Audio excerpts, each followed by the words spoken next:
neste domingo maravilhoso para darmos início a mais uma aula, da Escola Bíblica Dominical. Nós queremos agradecer a sua presença, queremos agradecer que você esteja conosco, Seu desejo de estudar a Palavra de Deus muito nos alegra. Nós estaremos estudando hoje a lição de número 2 da nossa nova revista digital Palavra e Vida. Ela se encontra na página 18 e eu convido você a abrir sua Bíblia na carta de Paulo aos Coríntios, Capítulo 4, nós estamos lendo do verso 16 ao verso 18, que diz assim: segunda carta de Paulo aos Coríntios, capítulo 4, do verso 16 ao verso 18, que diz assim: Por isso, não desfalecemos, mas ainda que o nosso homem exterior se corrompa, o interior, contudo, se renova de dia em dia, porque a nossa leve e momentânea tribulação produz para nós um peso eterno de glória, muito excelente, não atentando nós nas coisas que se veem, mas nas coisas que se não veem, porque as que se veem são temporais e as que se não veem são eternas. Vamos orar. Senhor, nosso Deus e nosso Pai, nós te agradecemos, ó Pai, pela manhã deste domingo, por esse dia maravilhoso em Tua presença. Obrigada, meu Senhor, pela oportunidade que temos, Senhor, de viver este dia. Nós te agradecemos porque até aqui o Senhor tem nos ajudado. Obrigada, Senhor, pela saúde que o Senhor nos concede. Obrigado pelo Teu cuidado com cada um de nós. Na manhã deste dia nós queremos colocar no Teu altar as nossas vidas, a vida das nossas famílias, a vida, Senhor Deus, daqueles que nós amamos, dos nossos amigos, ó Pai, dos nossos irmãos em Cristo, de todos aqueles, ó Pai, que carecem da Tua palavra, do Teu consolo, do Teu conforto e da Tua graça. Nós colocamos diante de Ti também aqueles que se encontram enfermos, que se encontram doentes, ó Pai, seja por qualquer tipo de enfermidade. Nós colocamos no Teu altar e rogamos a Ti a Tua misericórdia sobre essas vidas, para que elas possam receber de Ti, Senhor, a cura, a restauração, ó Pai, da sua saúde. Ser com cada um deles, derrama sobre eles, Senhor, da Tua bênção, da Tua cura, e que eles possam ser totalmente restaurados, ó Pai, aqueles que estão se recuperando, possam ser totalmente restaurados para a glória do Teu nome. Dá-nos, ó Pai, um dia em Tua presença, dá-nos da Tua alegria, aqueles que se encontram entristecidos, abatidos, que possa confortar, restaurando eles a alegria de viver, a alegria, Senhor Deus, da Tua presença. Aqueles que se encontram angustiados, Senhor, aflitos, derrama da Tua paz, da paz que excede todo entendimento. Dá a eles, Senhor, um coração tranquilo, um coração calmo, o equilíbrio das suas emoções. É o que eu te peço, Senhor, com perdão dos meus pecados. Em nome de Jesus, toma nas Tuas mãos também, ó Pai, aqueles que estarão fazendo cirurgia nesse dia. Ser com os médicos, ser com os cirurgiões, com a equipe médica. Que Tu possa ministrar a Tua bênção sobre eles, que tudo corra bem para a glória do Teu nome. É a oração que te fazemos em nome de Jesus, com perdão dos nossos pecados, porque carecemos muito do Teu perdão e da Tua graça nas nossas vidas. Em nome do Senhor Jesus. Amém. Bom, irmãos, na manhã desse dia, nós estaremos falando sobre a adversidade, o tema da nossa lição de hoje. A adversidade traz maturidade. A esperança é uma das virtudes que distingue a trajetória do verdadeiro discípulo de Jesus. Mesmo passando pelas mais difíceis circunstâncias, a convicção inabalável do cuidado do Senhor em todo o tempo nos renova as forças para não desanimarmos em meio à caminhada. O profeta já sinalizava esta realidade quando disse: mas os que esperam no Senhor renovarão as suas forças. Isaías 40, verso 31, parte A. Somente quem tem sua esperança firmada em Deus pode experimentar desse renovo em meio às crises que enfrenta. Nós que depositamos a nossa fé no Senhor, a força não vem de nós, ela vem de Deus. Nós servimos um Deus que faz milagres, que opera maravilhas. E por meio da nossa fé, da nossa confiança que depositamos nele, a nossa esperança é renovada pela sua presença, pela sua graça. Então, a nossa força, a força que temos, o bom ânimo que temos, não vem de nós, não vem do pensamento positivo, vem da fé que depositamos num Deus que pode todas as coisas. Então, a sua presença na nossa vida é que faz toda a diferença. Então, os discípulos, de Jesus, como o autor colocou aqui na introdução, eles conseguem, mesmo em tempos difíceis, em tempos de crise, em tempos de profunda escuridão, tempos de trevas, de lutas, de angústias, manter a esperança de que o Senhor vai fazer algo a nosso favor. O Senhor virá ao nosso encontro e nos dará livramento.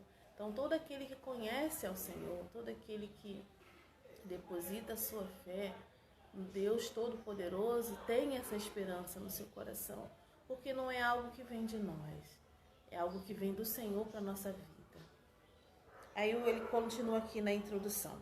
O apóstolo Paulo passou por situações desafiadoras, num ambiente de obediência e cumprimento da missão. Ele descreve parte de suas adversidades na sua segunda carta aos Coríntios.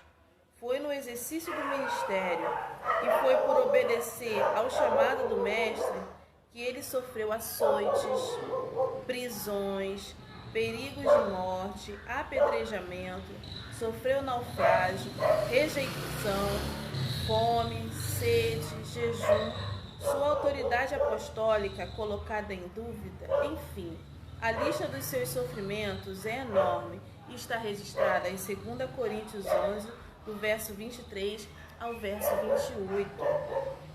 Irmãos, nesse pequeno parágrafo nós vemos aqui que o obedecer a Deus, o estar em obediência, não nos isenta de passarmos por situações difíceis.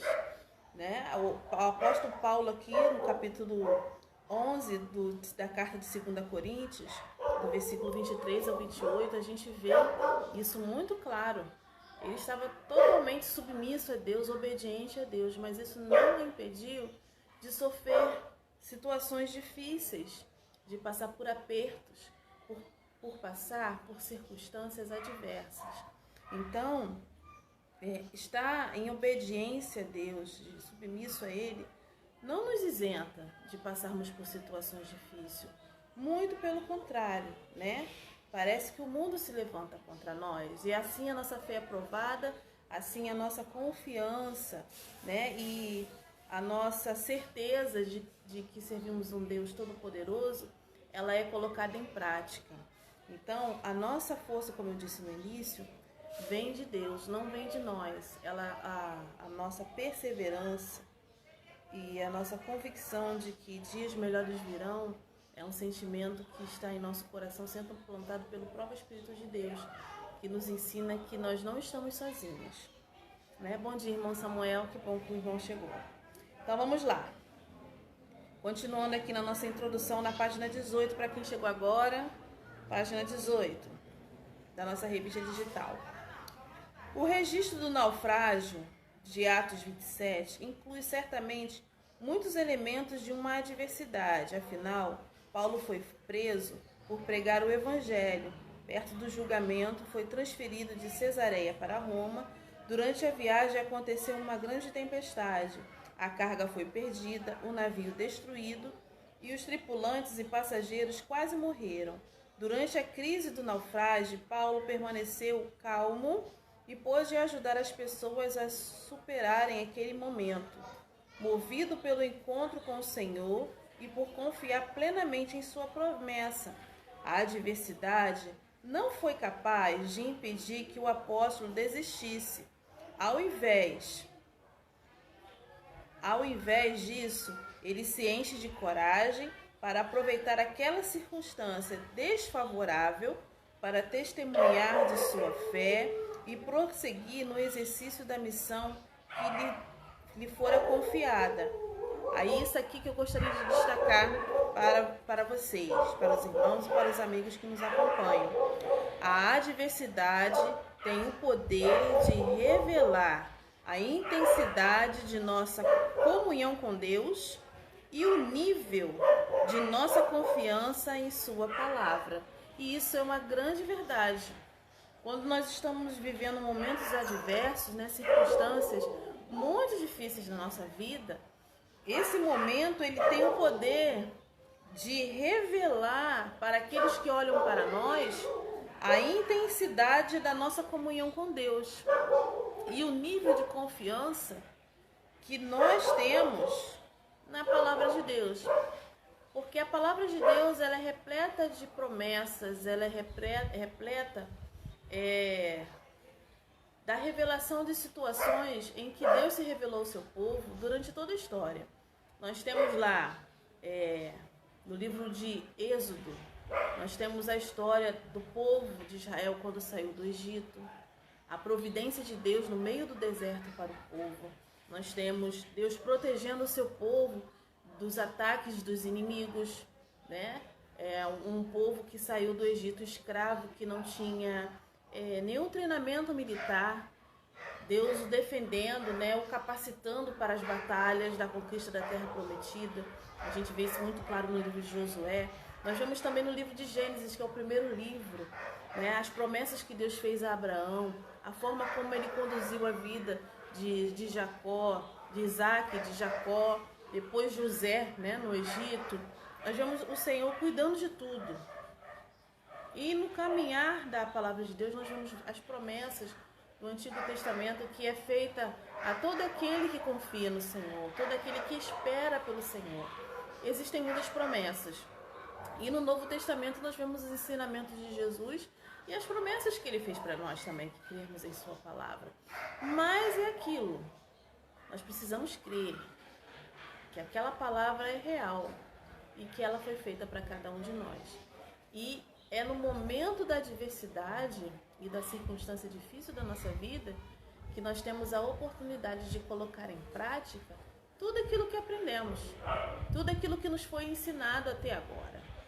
É no momento da adversidade em que estamos sendo provados, é que temos a oportunidade de nós sabermos, porque Deus já sabe. É a oportunidade que nós temos de saber como anda a nossa fé e como anda a nossa confiança no Senhor. E eu gostei muito dessa declaração do autor. Vamos caminhar. Desanimar não é uma possibilidade para um discípulo verdadeiro, porque, segundo o apóstolo, mesmo que externamente estejamos sendo destruídos, não há nada que possa abalar as convicções que foram plantadas em nosso homem interior, pelo poder do evangelho que recebemos. Um provérbio anônimo diz: somente sabemos o sabor do chá quando colocamos água quente nele. E isso significa que as adversidades são uma necessidade que tem o poder de revelar quem de fato somos. Quando agimos dentro da normalidade, mostramos quem queremos ser, mas quando reagimos diante das adversidades, mostramos quem somos de verdade. Isso é uma grande verdade, né? Quando a fornalha esquenta, é que nós revelamos a nossa essência, quem realmente somos. Se a fé que proferimos e dizemos ter, se ela é real. Nós vemos isso quando a fornalha esquenta, quando a adversidade vem, quando os dias difíceis se revelam diante de nós. É aí que nós revelamos, né, a intensidade da fé que depositamos em Deus e na sua palavra. Existem recomendações preciosas que a palavra nos oferece para atravessarmos os momentos de crise. E assim como na experiência do apóstolo Paulo, mantermos os nossos olhos firmes naquilo que está por vir, para não sermos tragados pelas circunstâncias temporais. Então, irmãos, o segredo é mantermos os nossos olhos firmes no Senhor e a nossa confiança inabalável na sua palavra. Porque se assim não for, as circunstâncias temporais, elas tragam, né? Elas conseguem nos vencer, nós somos tragados por elas, ou seja, nós somos vencidos por ela. E ao invés de vermos a glória de Deus sendo manifestada na nossa vida, nós veremos uma circunstância adversa, nos impedindo de receber ou de conhecer aquilo que Deus tem preparado para nós. O primeiro ponto que o autor coloca aqui é uma grande verdade. A adversidade, ela é inevitável. Cada um de nós vamos passar um momento da nossa vida, ou vários momentos da nossa vida, por dificuldades, por situações difíceis. E é nas situações difíceis que nós vamos conhecer a grandiosidade de Deus, né? O Senhor, Ele nos leva, eu costumo dizer que Deus nos leva no limite do elástico. Eu não sei se os irmãos que estão comigo já tiveram essa experiência de esticar um elástico o máximo possível. E ali, bom dia, Cláudia, que bom que você chegou. Quando nós esticamos o elástico, né, ele resiste, né, a resistência que nós aplicamos ali. Quando eu era menina, eu gostava muito de brincar da brincadeira do elástico, que a gente comprava um elástico grande e ali a gente botava duas amigas, né, elas esticavam o elástico e a gente pulava o elástico. Era uma brincadeira muito comum na minha época. E às vezes Deus faz isso conosco. Ele nos estica no limite da nossa vida, para que ali no nosso limite, quando a gente chega no limite, onde a gente não tem mais força, onde a gente sente que não tem mais jeito, aí Ele nos leva até ali para que Ele possa se revelar a nós, porque é no limite do elástico da nossa vida, coloquemos assim, é que a gente reconhece que nada somos, que somos pó e cinza, e que Deus pode tudo, que Ele é soberano e que somente Ele, só Ele, pode resolver a situação que nós estamos vivendo. Então, às vezes, né, a adversidade ela é inevitável, ela vai acontecer. E uma dos objetivos da adversidade da nossa vida não é nos derrubar, não é nos derrotar, não é nos levar, né, à vergonha, ao vexame, não é nada disso. A adversidade na nossa vida, ela tem por objetivo nos mostrar a grandiosidade de Deus e nos mostrar como somos pequenos. E quando a gente consegue enxergar o quanto nós somos pequenos, nós conseguimos ver o tamanho do amor de Deus por nós. Porque a gente é remetido lá no Salmo 8, né? Salmo 8 diz o seguinte, né? Ele fala da grandiosidade de Deus, o Salmo começa, né, falando, né? Ó Senhor, Senhor nosso, quão grande, quão admirável é o teu nome em toda a terra. E aí o Salmo fala, né, da grandiosidade de Deus, das coisas que Ele fez, como Ele é, do seu poder. Aí lá no Salmo tem um versículo que diz assim, que é o homem, ou o filho do homem, para que te lembre deles e o visites. Aí embaixo diz assim, e o fizeste, né, coroaste de glória, de honra, e o fizeste menor que os anjos. Então, quando a gente chega nesse lugar em que a gente enxerga a nossa pequenez, enxerga quem nós somos, aí nós olhamos para Deus e vemos quão grande é o amor dele por nós. Que Pai amoroso Ele é conosco, né? E como Ele nos quer bem. E o quanto Ele deseja nos manter junto dele. Então, a adversidade, né, ela tem esse poder de nos conduzir para esse lugar de rendição ao Senhor, de conhecermos o seu amor imensurável, não tem como medir, não tem como explicar, e mostrar, Ele se revela a nós, ao seu poder e à sua graça, porque ali em Efésios, né, em Efésios totalmente entregues a Ele, nós temos, né, a quietude, podemos assim, é como se Deus nos colocasse numa cadeira, e nós ficássemos sentadinhos nela, quietos, porque a nossa tendência é sermos inquietos, andando para lá e para cá. Ele nos colocássemos numa cadeira e a gente ficasse sentadinho quieto e ele descortinasse diante de nós toda a sua glória. E aí, como nós estamos ali quietinhos, nós conseguíssemos ver a revelação das suas maravilhas. Então, uma das características da diversidade é essa: fortalecimento da nossa fé, da nossa confiança em Deus, nos revelando o poder e a graça que Deus tem, que está disponível a cada um de nós que cremos no seu nome, que depositamos nele nossa confiança. Vamos lá. Ponto 1. A diversidade é inevitável. Nem de longe a promessa da palavra sugere que a vida cristã envolve imunidade aos problemas da vida. Pelo contrário, a Bíblia está repleta de histórias narrando as lutas de servos fiéis, que servos fiéis precisaram atravessar. Não são apenas os desobedientes que estão expostos aos sofrimentos e desafios. Não podemos nos esquecer que residimos numa terra devastada pelo pecado e moramos num tabernáculo que envelhece, adoece e morre. Esta é uma realidade universal. Neste sentido, crentes e incrédulos estão no mesmo barco, ou seja, todo mundo passa por tribulações, todo mundo passa por situações difíceis, todo mundo envelhece, todo mundo adoece, todo mundo morre. Todos nós estamos vivendo essa realidade da vida. Então, quando nós recebemos Cristo na nossa vida como Senhor da nossa vida, como nosso Salvador, nós não estamos imunes de problemas, claro que não.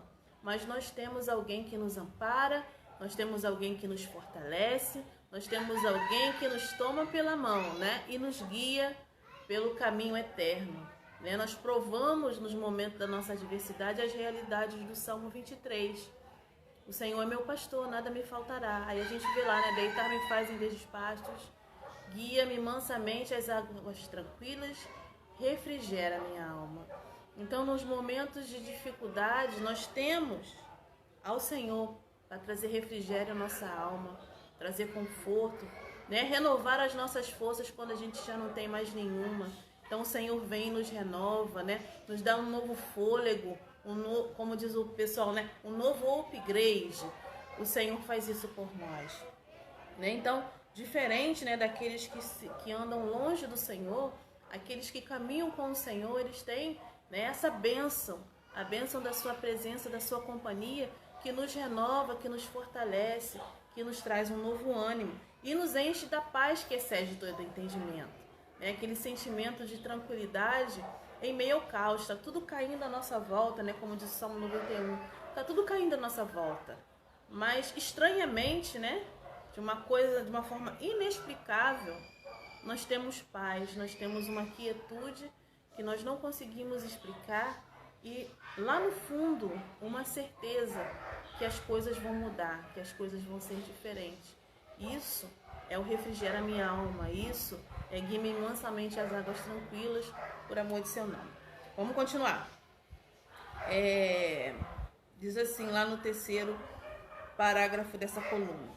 Por outro lado, padecemos as consequências de nossa escolha de servir ao Evangelho. E aprendemos com Paulo que, por amor de Cristo, vos foi concedido não somente crer nele, mas também sofrer por ele. Filipenses 1:29.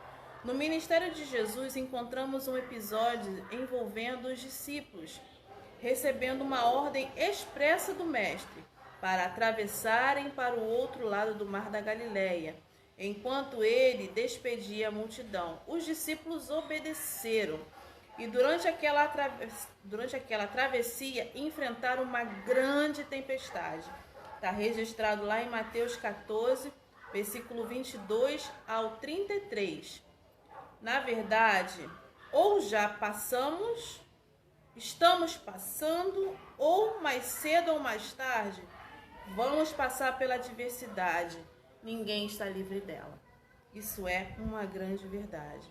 E nesse episódio aqui da tempestade, os discípulos eles foram muito obedientes ao Senhor. O Senhor deu a ordem e eles imediatamente fizeram aquilo que o Senhor os mandou fazer.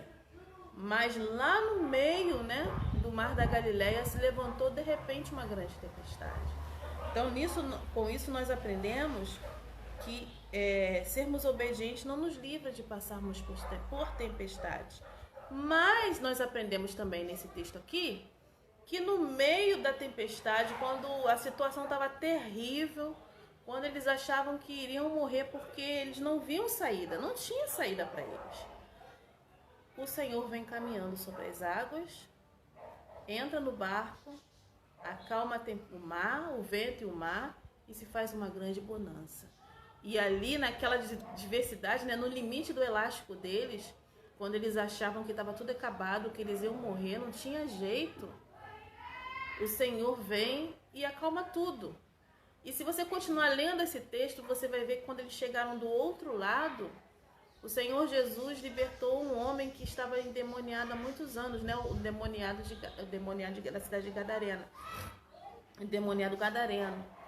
E o Senhor fez grande obra do outro lado. Mas isso não o isentaram de passar por situações. Então a gente vê, né, nessa revelação desse texto, que nos ensina, que os discípulos tiveram uma experiência única com o Senhor, que os ensinou que naquela tempestade terrível, quando eles pensaram que era o fim, não era o fim. Porque o Senhor estava no barco com eles. Né? Tem uma passagem que o Senhor está no barco e uma que ele vem caminhando sobre as águas. Das duas situações, a lição que o Senhor dá é o seguinte: eu sou o Senhor e eu estou no controle. Então, essa passagem nos ensina isso, né? Aquilo que eu falei, do limite do elástico. Quando você pensa que tá difícil, tá ruim, né? É nesse momento que Deus te revela que o Senhor revela a sua grandiosidade, a sua glória, né? Imagine você, né, nessas duas circunstâncias.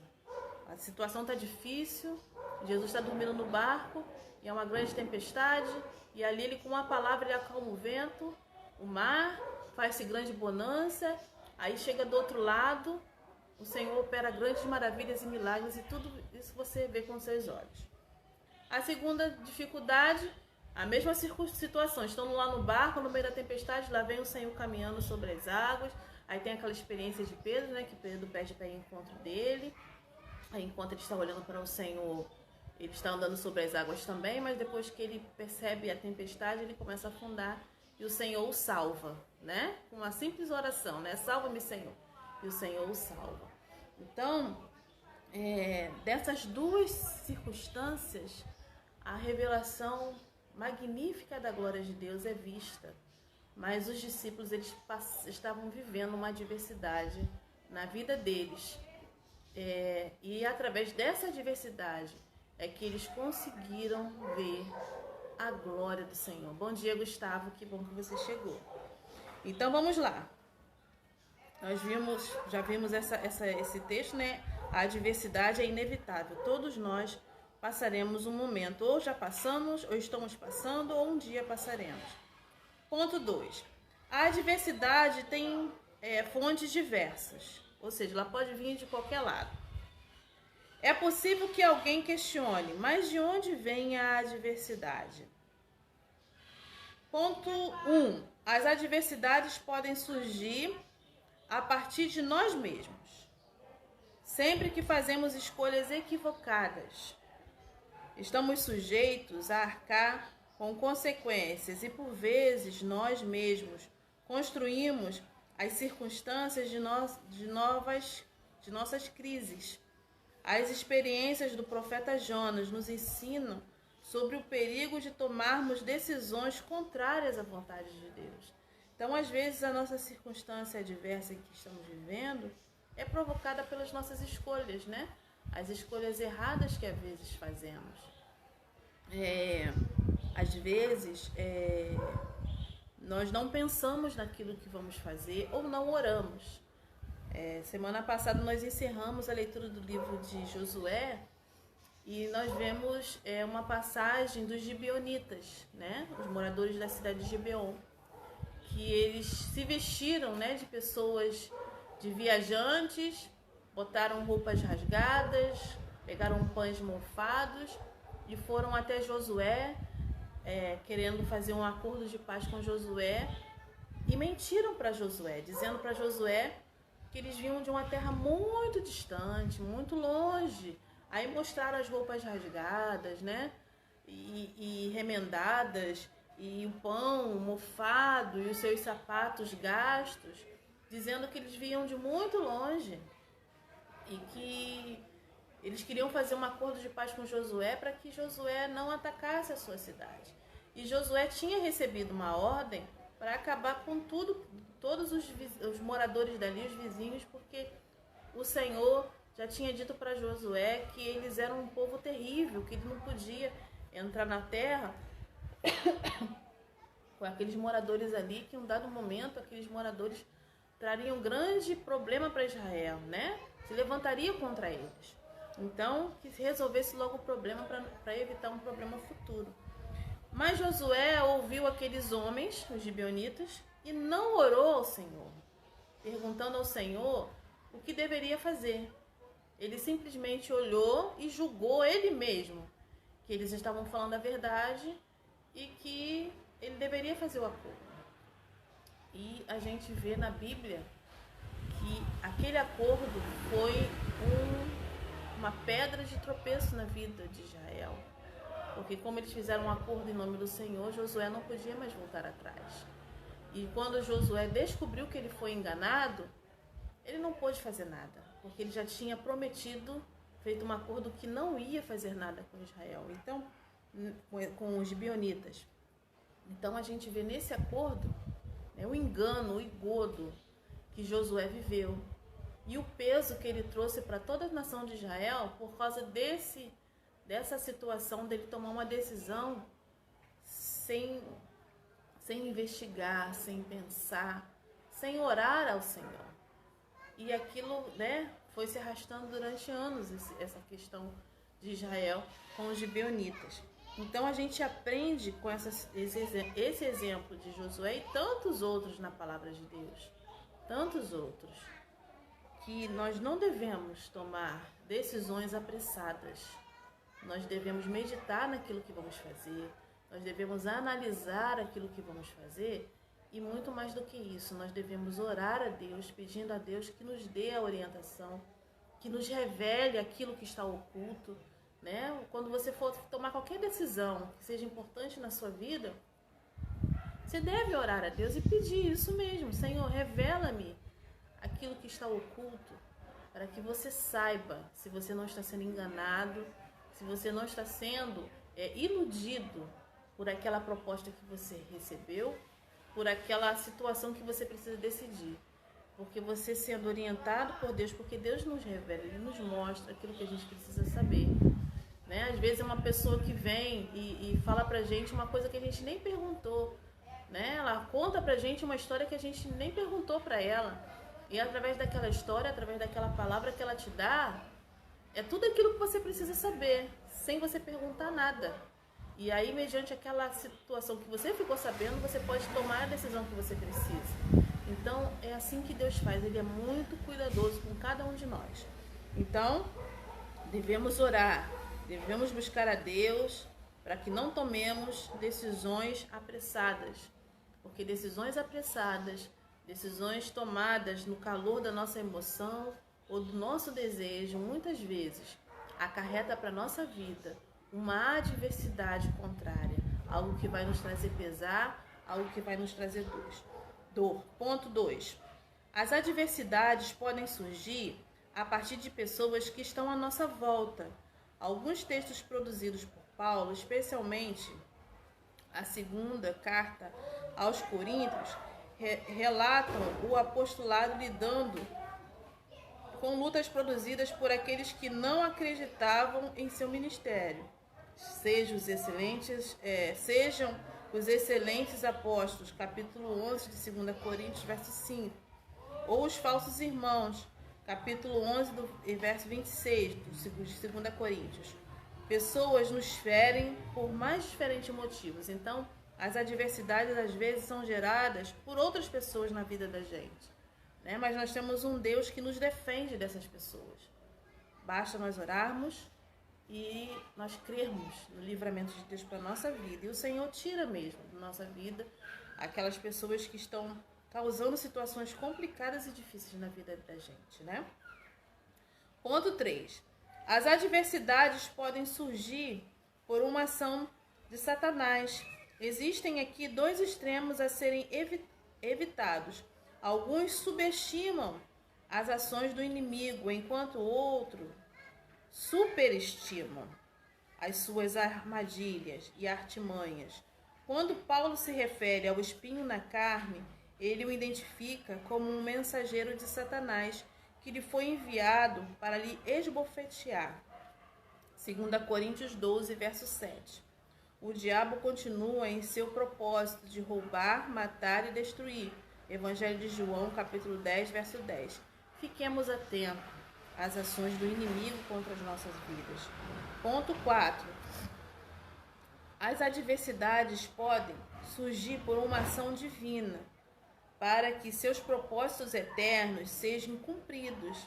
Em determinadas situações, Deus intervém na história, criando circunstâncias especiais para a realização de seus planos. Foi assim que ele enviou a tempestade para Jonas. Jonas, capítulo 1, verso 4.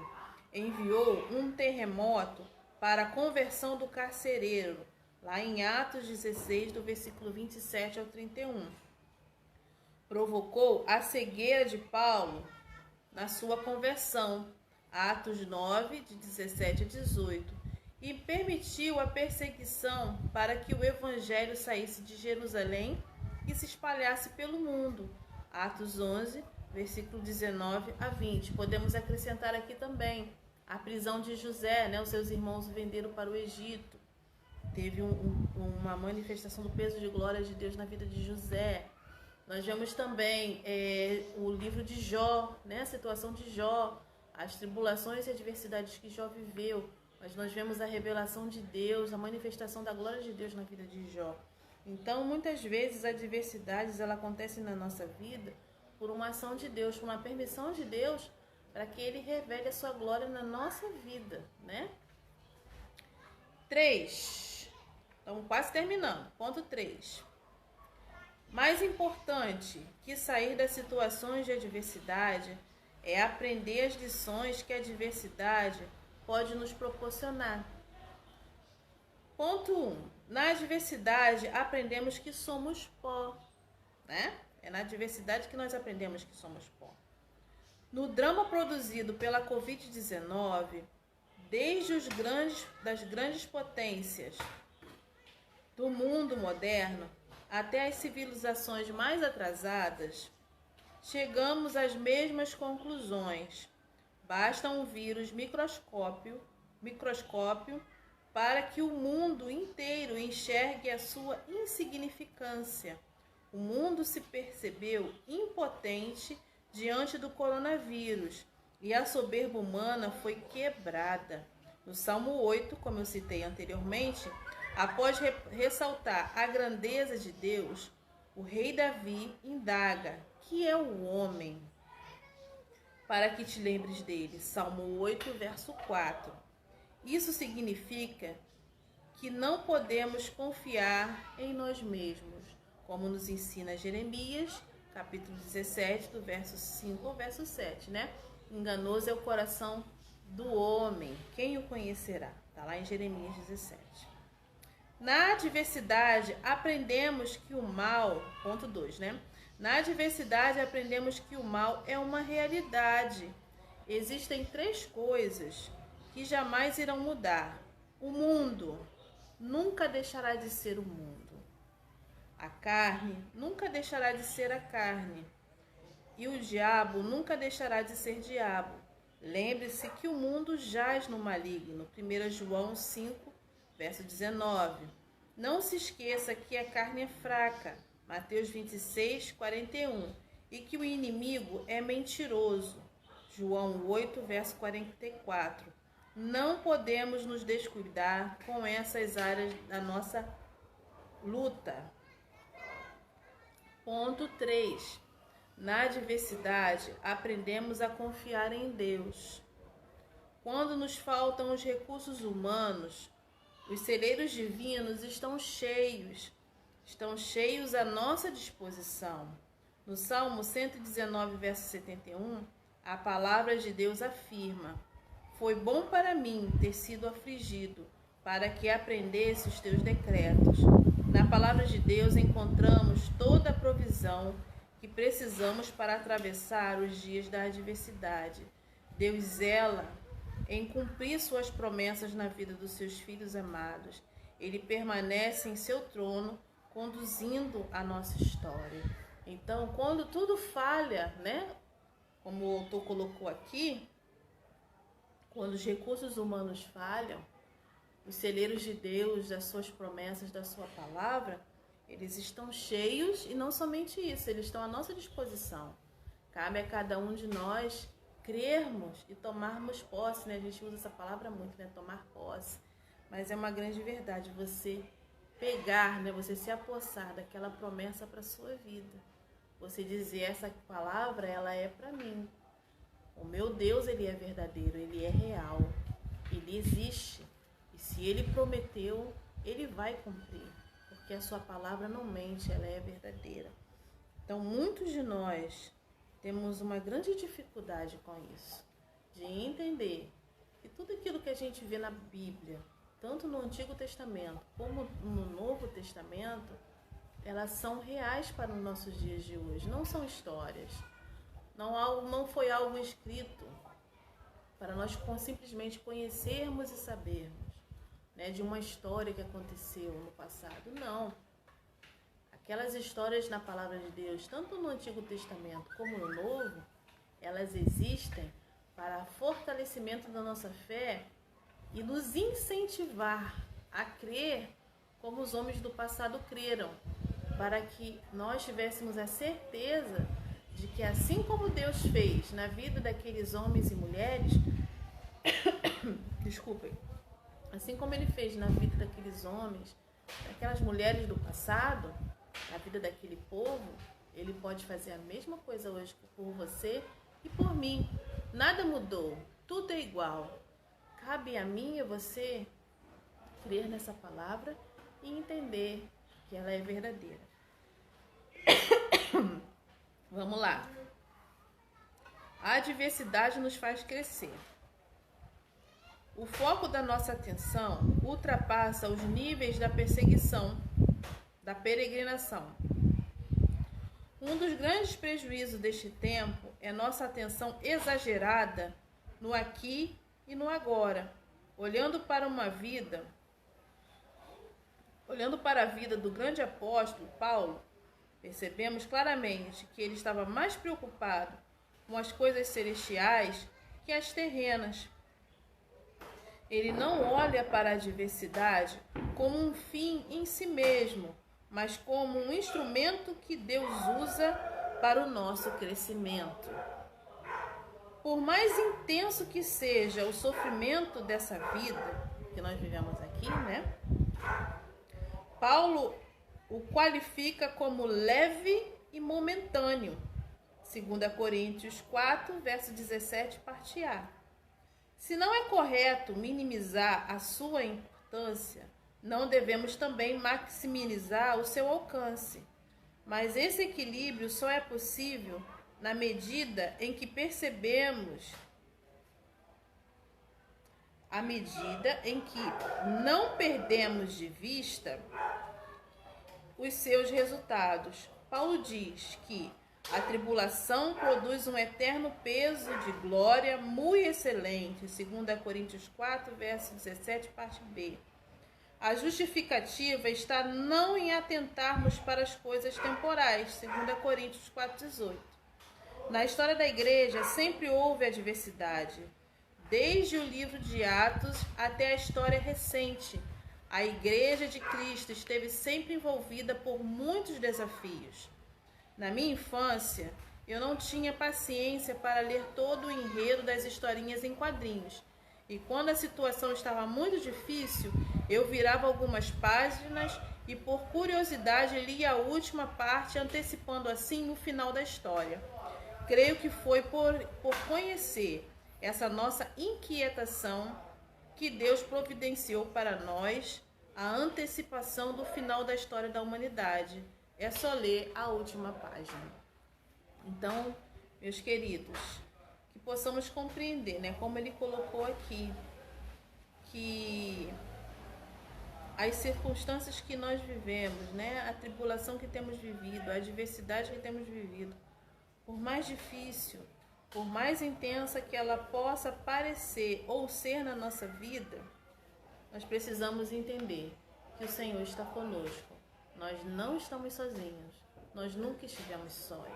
O Senhor está conosco para nos amparar, nos fortalecer, nos consolar, nos ajudar a passar pelo vale, pelo deserto, pelo vale da sombra da morte, pelo grande aperto, e assim nos conduzir ao centro da sua vontade.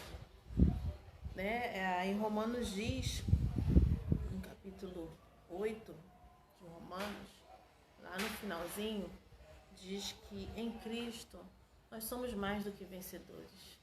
Porque se o Senhor nos dá livramento e nos dá uma oportunidade nova de vida, de trabalho, de qualquer circunstância da nossa vida, uma nova oportunidade, nós somos vencedores.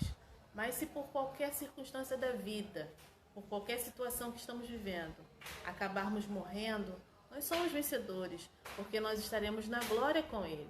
Então, se vivemos ou se morremos, como diz Paulo, nós somos do Senhor. De qualquer forma, nós somos vencedores. Vivendo, somos vencedores. E morrendo, somos vencedores. Deus nos deu uma vitória completa. Não há nada que nos separe do amor de Deus, como diz lá no capítulo 8 de Romanos. Nem a morte, nem a vida, nem anjos, nem principados, nem potestades, nem o presente, nem o porvir, nem a espada, né? Nem as doenças, nada. Nada pode nos separar do amor de Deus. Nós estamos seguros nele. Nós estamos seguros no Senhor. Seja qualquer tipo de circunstância na nossa vida, nós estamos seguros nele. Que você possa compreender essa grande verdade, né? O autor, ele coloca aqui algumas perguntas, mas eu quero destacar, né? Para Pensar e Agir, no final da revista Palavra e Vida tem, né? Sempre tem Para Pensar e Agir. Aí a pergunta número 4 me chamou a atenção. Ele coloca aqui: se todo mundo, crentes e incrédulos, estão sujeitos aos sofrimentos, qual é a vantagem de servir a Jesus? Eu achei interessante essa pergunta, né? Bom dia, pastor Robson. Que bom que o senhor está conosco. Se todo mundo, né, crentes e incrédulos, estão sujeitos aos sofrimentos, qual é a vantagem de servir a Jesus? Né? O ser humano, ele tem essa tendência de perguntar qual é a vantagem que eu tenho nisso, né? A vantagem que temos de servir a Jesus, mesmo sendo crentes, passando por problemas, porque nós não somos livres deles, e nem das tribulações, e nem das adversidades, a vantagem que temos é aquilo que eu falei lá atrás. Nós temos um Deus que caminha conosco. Essa é a vantagem. Se a gente observar algumas histórias bem conhecidas da Bíblia, né? A gente pode ver isso muito claro, né? Os amigos de Daniel, eles foram lançados na fornalha ardente. Eles não foram livres de passar na fornalha. Mas o texto diz que existiu o quarto homem junto com eles, caminhando com eles lá dentro. Ou seja, eles estavam passando pela adversidade, por aquele momento terrível na vida deles, porque eu imagino que eles devem ter ficado muito temerosos, né? Eles eram seres humanos, eles sentiram medo. Então eles deveriam estar muito temerosos, com o coração muito aflito, mas mesmo assim eles escolheram ser fiéis ao Senhor e foram jogados ali, prontos, eles foram prontos para morrer. E quando eles foram lançados lá, o texto diz que um quarto homem andava com eles, eles caminhavam dentro daquela fornalha. E eles foram livres, né, da morte dentro da fornalha. Que interessante, né? Eles foram jogados para morrer, mas não morreram porque Deus os livrou lá no Vale da Morte. E nós temos também, que eu falei na uma das últimas EBDs que nós tivemos na igreja, né, de Daniel na cova dos leões. Eu falei para os irmãos, imagine, irmãos, você está dentro de uma cova, porque Daniel foi jogado lá dentro, porque ele não fez nada de errado, irmãos. Tanto ele como os seus amigos que foram jogados na fornalha, eles não fizeram nada de errado, eles estavam sendo obedientes a Deus. Né? O erro que eles foram acusados foi o erro de orar a Deus, permanecer orando a Deus e permanecer adorando a Deus. Eles foram acusados desse crime, de orar e de adorar a Deus. Esse foi o crime que eles foram acusados. E Daniel, quando foi jogado na cova dos leões, Deus não impediu que ele fosse jogado na cova. Muito pelo contrário, ele foi jogado lá dentro. E eles, irmãos, ele passou a noite inteira dentro de uma cova com um monte de leão faminto olhando para ele a noite toda. Imagine os irmãos, a situação que ele passou. Foi uma noite de terror, eu imagino. Que ele passou a noite orando. O texto diz que ele estava orando a Deus durante toda a noite. E ele orando e os leões olhando para ele. Que situação!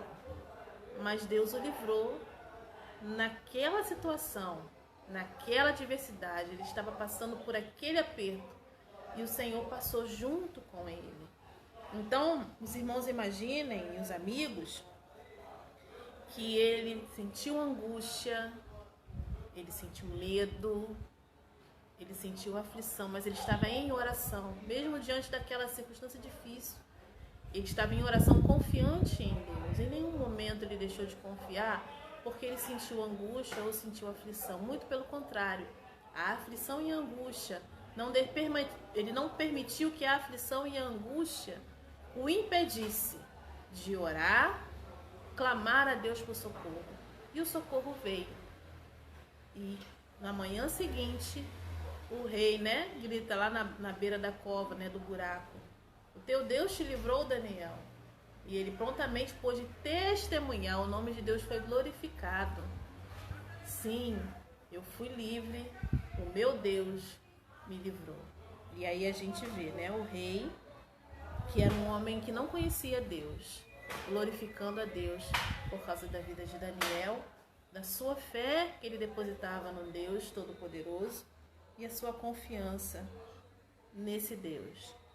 Que você, neste domingo, nesta manhã, você possa escolher, decidir, confiar inteiramente no Senhor, ainda que o seu coração esteja vacilante.